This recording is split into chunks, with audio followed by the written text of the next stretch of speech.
कृष्ण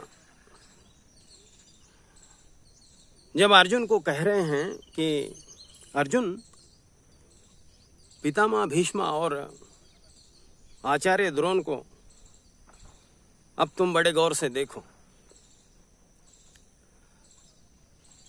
थोड़ा अजीब लगता है सुनने में, क्योंकि बचपन से अर्जुन बड़ा हुआ है पितामह की गोद में।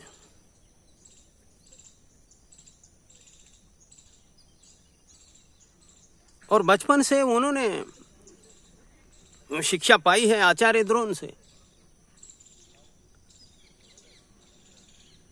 तो अर्जुन के लिए कृष्ण का ये कहना थोड़ा वियर्ड लगता है, कंफ्यूजिंग लगता है।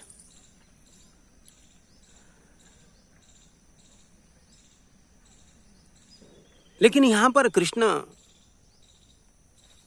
अर्जुन के साथ एक वैज्ञानिक प्रयोग कर रहे हैं, मन के विज्ञान का। कुछ बातों को समझना जरूरी है। कृष्ण के अनुसार हमारे चेतना के ब्रॉडली 3 हिस्से हैं।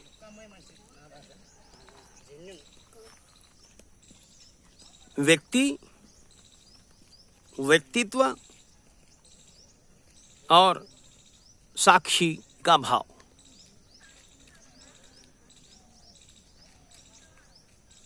विज्ञान के अनुसार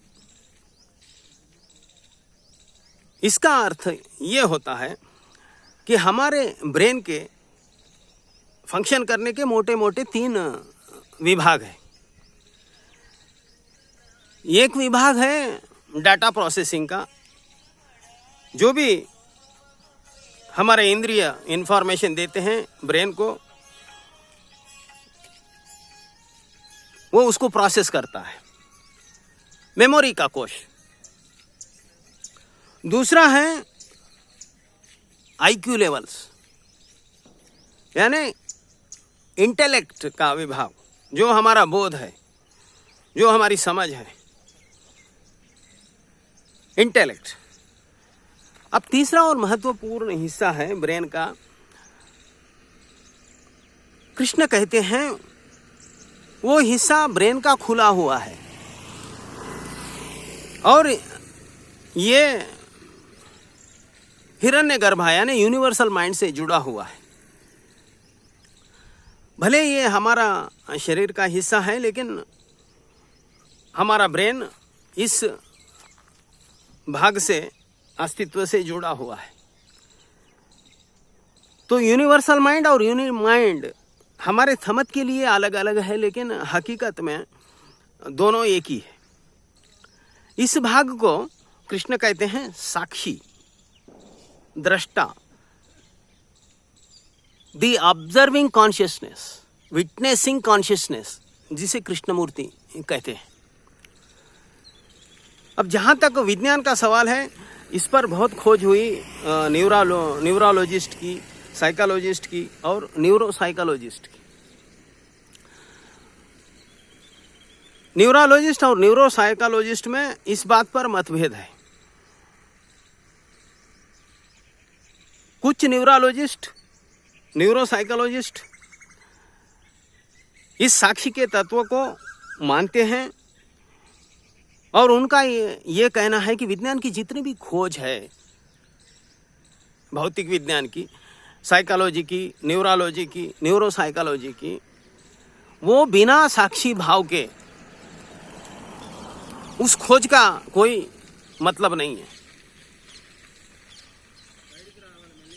उनका यह मानना है कि जब तक विज्ञान साक्षी भाव के ऊपर खोज नहीं करता, तब तक विज्ञान की जितनी भी खोज है, न्यूरोलॉजी की, न्यूरोसाइकोलॉजी की, वो सब अधूरी है।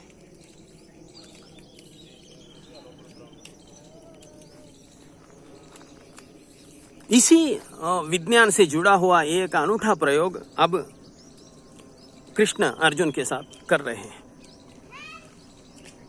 ये एक उपाय है अर्जुन के विषाद का, फ्रस्ट्रेशन को बाहर निकालने का।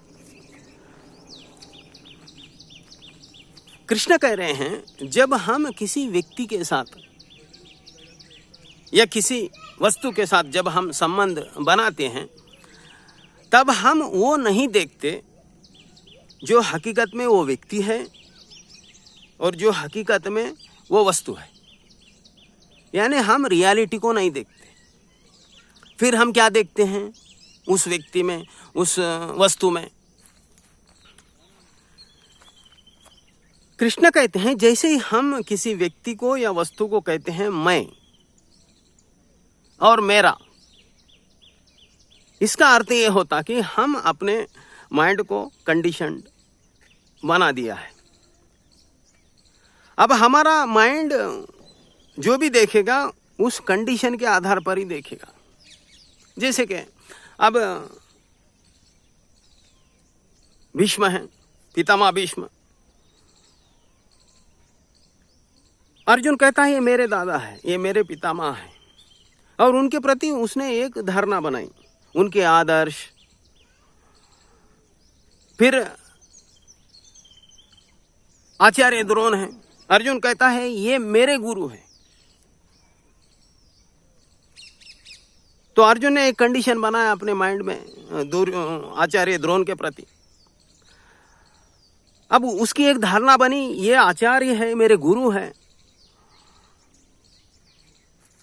तो वो भीष्म को और द्रोण को अपने आदर्शों से, अपने धारणाओं से ही देखेगा। यानी उसे अपनी धारणा ही दिखेगी उनमें।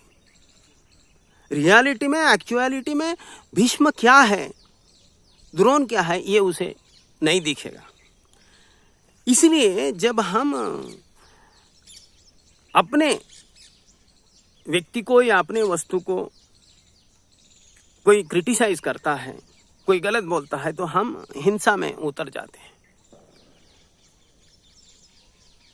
इसकी जान पड़ताल किए बिना कि वो जो व्यक्ति कह रहा है वो सही है या गलत है, उसकी कोई इंक्वायरी हमको करना नहीं। इसका मतलब है कि हमारा माइंड का कंडीशनिंग की जो रुग्णता है, वो रुग्णता हमें मैं और मेरे के प्रति एक दूसरा ओपिनियन भी रिसीव करने के लिए राजी नहीं है। बस हम उसके बारे में जो सोचते हैं वही हमें देखना है, वही हमें सुनना है। हकीकत जानने की हमें बिल्कुल जरूरत नहीं। कृष्ण कहते हैं भीष्म और द्रोण एक व्यक्ति है। इन व्यक्तियों का एक व्यक्तित्व है, वो उनका कंडीशनड माइंड है। उनके संस्कार, उनकी धारणाएं, उनके विचार, उनके उद्देश्य, उनके कॉन्फ्लिक्ट्स, उनके डिविजन्स, उनका भय, उनकी इनसिक्योरिटी, उनकी इच्छाएं, उसके दमन से हुई उसकी विकृति, इन सब कंपोनेंट से उनका व्यक्तित्व बना है। तो कृष्ण जब कह रहे हैं कि इनको देखो, तब कृष्ण अर्जुन को कह रहे हैं अभी तक तुम अपने धारणाओं से इनको देख रहे थे, यानी संबंध के साथ तुम व्यक्ति को देख रहे थे। अब तुम्हें देखना है व्यक्ति को नहीं, इनके व्यक्तित्व को, इनके साइकोलॉजिकल कंपोनेंट्स को, इनके साइकोलॉजिकल स्ट्रक्चर को, इनके मन की जो दशा है उसको देखना है। कैसे देखना है? दृष्टा की भाव से, शुद्धतम ऑब्जर्वर। फिर अर्जुन के कंडीशन माइंड से नहीं देखना है।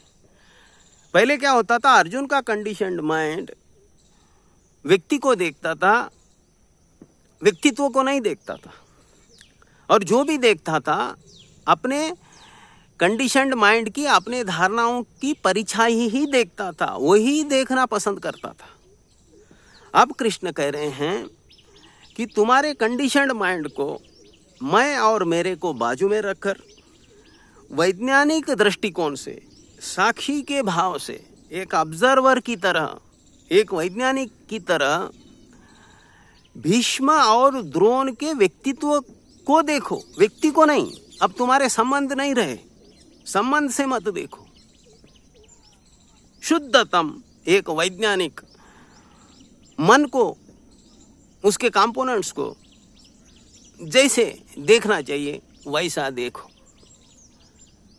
तो अभी तक व्यक्ति की बात चल रही थी, अब व्यक्तित्व की बात आ गई। व्यक्तित्व और साक्षी, ये दोनों का इंट्रोडक्शन कृष्ण अब कर रहे हैं, जो कि हमारे विक्षिप्तता, हमारे फ्रस्ट्रेशन, हमारा विषाद, हमारा डिप्रेशन का जो मुख्य कारण है, हमारा कंडीशन माइंड, उसको हटाने में ये एक अद्भुत प्रयोग भारत के संस्कृति में हुआ है। इसका पता पश्चिम के वैज्ञानिकों को, बहुत से वैज्ञानिकों को अभी तक इसका कोई पता नहीं है, लेकिन बहुत से वैज्ञानिक पूरब में भी एटॉमिक एनर्जी के रिसर्च में, और बहुत से न्यूरोसाइकोलॉजिस्ट और न्यूरोलॉजिस्ट ने इस विज्ञान को एक्नॉलेज किया है, उसका भरपूर उपयोग भी किया है। तो आगे के पड़ाव में हम देखने वाले हैं इस भीष्म और द्रोण के साइकोलॉजिकल स्ट्रक्चर को, उनके कंपोनेंट्स को। आज इतना ही। नमस्कार।